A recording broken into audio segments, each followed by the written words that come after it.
হাদি ভাইয়ের বিচার না হওয়া পর্যন্ত আমি কিন্তু মাঠ ছাড়ব।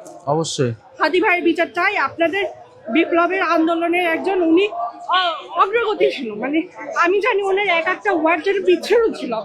হাদি ভাইয়ের বিচার না হওয়া পর্যন্ত আমি কিন্তু মাঠ ছাড়ব না।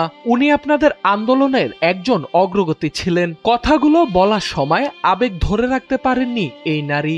ঢাকা 11 আসনে নির্বাচনী প্রচারের সময় এনসিপির আহ্বায়ক নাহিদ ইসলামকে কাছে পেয়ে এভাবেই নিজের দাবিগুলো জানাচ্ছিলেন তিনি।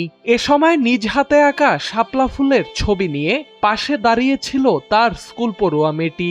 অত্যন্ত মনোযোগ সহকারে ওই নারীর কথাগুলো শুনছিলেন নাহিদ ইসলাম। RICL TMX, যুগের পর যুগ স্থাপনা থাকে মজবুত। একই সঙ্গে পরম মমতায় ছোট্ট মেয়েটির মাথায় হাত বুলিয়ে দেন তিনি।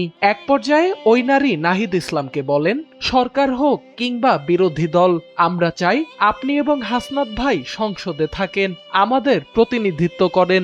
আমরা কালকে রাতে আমি আমার হাজবেন্ডের সাথে ডিসকাস করতেছিলাম যে আমরা সংসদে জানি না জামাত উঠবে কিনা, বাট যেহেতু বিএনপির, আমি পজিটিভটাই বলতেছি, বিএনপি আমাদের পুরানো প্রজন্ম থেকে কি জানে আসছে, বাংলাদেশের রাজনীতি হয় আওয়ামী লীগ না হয় বিএনপি। আমরা তো চাই আপনি এবং হাসনাত ভাই অবশ্যই দলীয় হোক বিরোধী দলীয় হোক সংসদে থাকেন এবং আমাদের হয়ে রিপ্রেজেন্ট করেন।